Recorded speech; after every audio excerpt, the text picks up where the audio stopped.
Good morning. Well, down south, just across the border in USA, when Trump won, there were reports galore that Russia had intervened in the elections, in the US election. Then the French election was to take place, and there were reports again that Russia was interfering in the democratic process. Even today in USA, FBI, Senate, House of Representatives are all involved in that funding. But can you imagine that the Harper government was defeated in Canada by the intervention of the foreign entities? They intervened directly and indirectly. They worked together. They bypassed election funding rules, spending rules, and all this happened that there was a conspiracy between the winning party, that's the Liberals, apparently, as alleged in the report, and then, funding came from USA to ensure defeat of the then Harper government. The election rules in Canada are very clear, and they read that no foreign party or third party shall circumvent or attempt to circumvent the limit, and in no manner shall split itself into two or more parties to act in a collusion. And unfortunately, this is what happened. The second part of the rule is that nobody not residing in Canada at election time shall even advocate or speak in favor of a candidate or advise them not to vote unless he or she is a Canadian citizen. And the complaint, 36-page complaint, very clearly shows that the outcome of the last federal elections was changed by the intervention, by the money of the foreigners who were rich. And can you believe it? The third parties registered for the last federal election more than doubled than in 2011. In 2011, there were only 55 parties. And in next election, 2015, there were 55 parties. 114 parties, from 55 to 114. And then they spent $1.5 million US. You see, one of the parties, organizations, US organizations, Lead now started a campaign, largest campaign ever in Canada, Vote Together. And that campaign aimed at defeating the Harper government. Can you believe that the annual report of this party, Lead Now, is an organization, admits that the Conservatives lost 25 ridings directly because of their effort. And their sponsored candidates won 94% time. Imagine 25 ridings won by one organization which had spent a lot of money.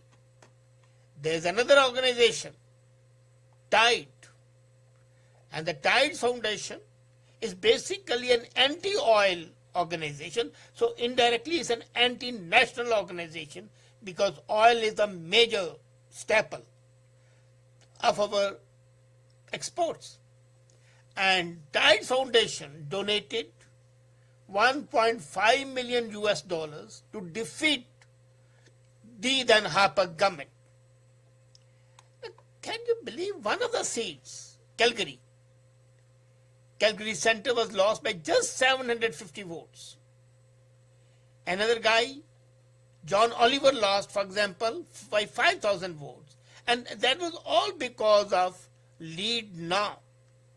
57 local polls were commissioned across 37 ridings.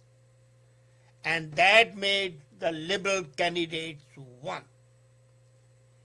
There is a spending limit of 8,788 per riding for the election. And even the NDP candidates and QP complained that the activities of Lead Now were purely interventionist as well as anti-democratic. It's not a question of sour grapes for the Conservatives.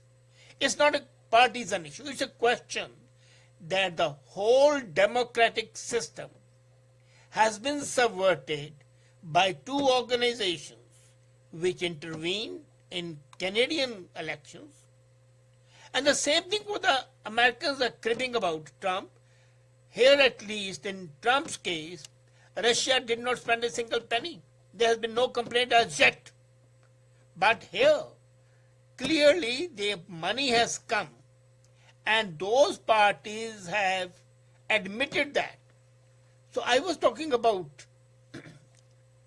Tides and Lead Now. There's another organization. It's a Californian organization, and the name is Online Progressive Engagement Network. Open. Online Progressive Engagement Network. And the annual report says, it's very interesting.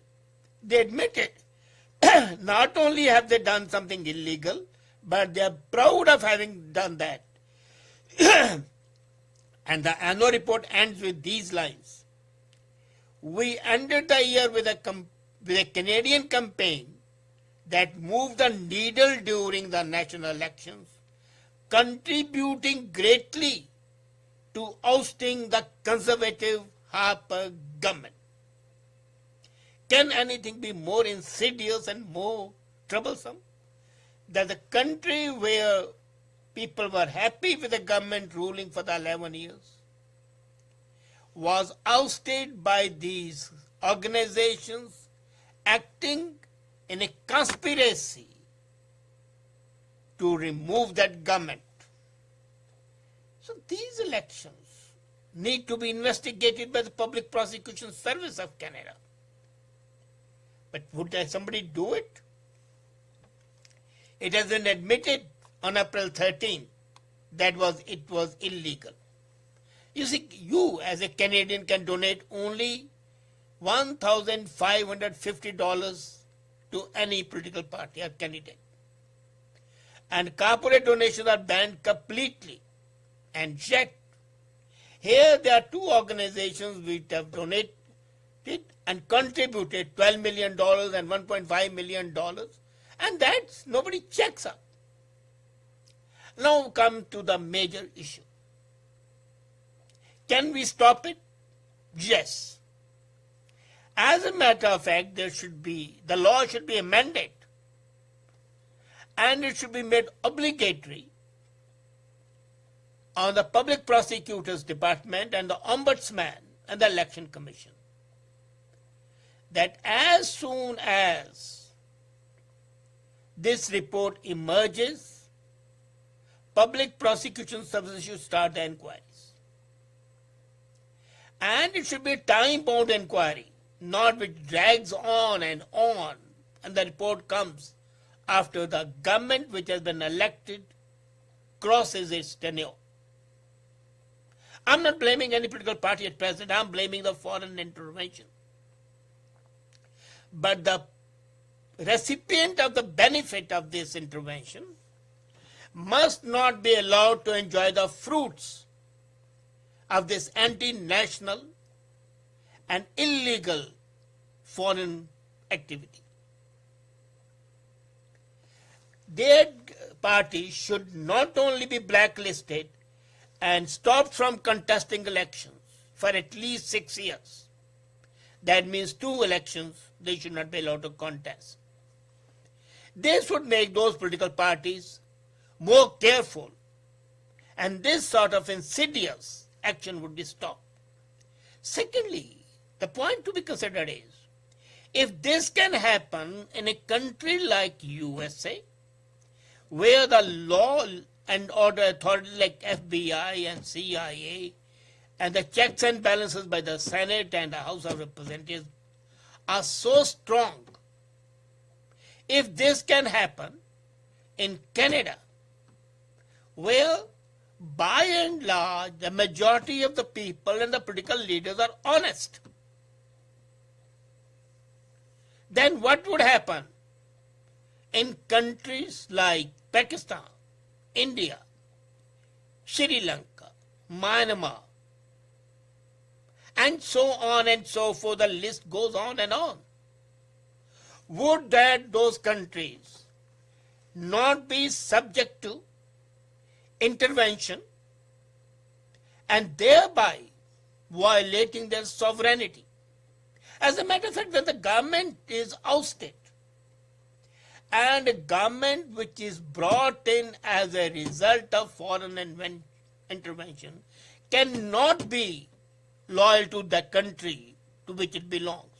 It will be loyal to the masters who brought that government into power. And that is first step towards colonization. You remember what happened in India?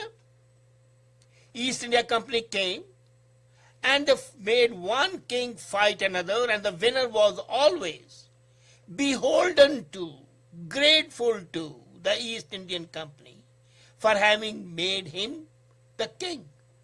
And the process of slavery started. Slavery of the whole country. That enslavement is now more indirect. You do not intervene directly,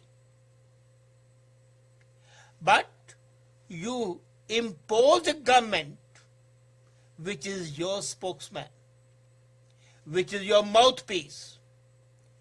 And that, you remember those HMV used to have a logo of a dog looking into a loudspeaker.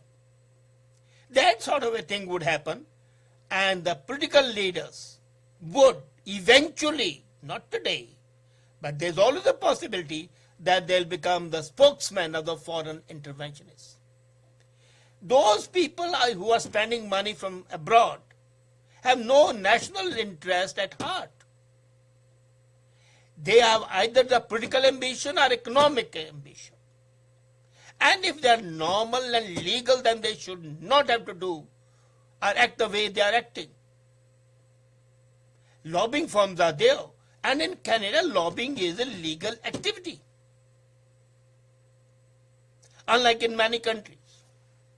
So, if legally something can be done, but still you circumvent the law, spoil the election system, spoil the very system of the governance, and in fact mislead the governance, mislead the people into believing that they have elected a government, while here we have seen 25 ridings, and now these 25 ridings which were lost by the Conservatives could have been the decisive factor. I am no spokesman for the Conservative government. I have no problem with the Liberals ruling the country. But my problem is that there is every possibility that some people may come in power who do not have the national interest at heart. Today we don't have that issue, agreed. But what prohibits from anti-national people coming into power through the support of the foreigners with their money and their resources, subverting the system and leading to the economic enslavement of the country. Canada is richest in the natural resources, is blessed with them.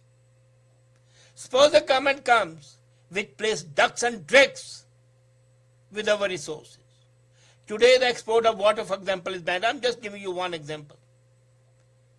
And there are parts of USA which are parked for water. So, is it not possible that a government comes which opens the export of water, thereby depleting our most important natural resource? There's an economic issue, and the economic issues lead to political domination. This foreign intervention has to stop globally. This practice, if not stopped, would eventually lead to a form of economic slavery. And economic slavery always leads to the political slavery. It might sound harsh, but it would be incumbent on the Liberal government to conduct an expeditious inquiry and punish the people who have been guilty. This would enhance the credibility of the government. This would also enhance the trust of the people. This will increase the commitment to the nation and to the laws of nation. But are those people listening? Would the parliament discuss it? Would the public prosecutor office ensure expeditious inquiry, a time-bound inquiry, so that the results can be known in the next 3 months and the prosecution is launched? If Liberal government can do it, that would be a great achievement for the Liberals, and they would ensure their next election. At the same time, the other political parties would heave a sigh of relief that the foreigners cannot intervene with impunity and destroy our system. This shall also send a warning to the third world countries and to the nascent democracies and to those democracies which are great but are in danger of subversion by their neighbors. That needs to be protected to preserve this world order. And the need is to act now. Thank you.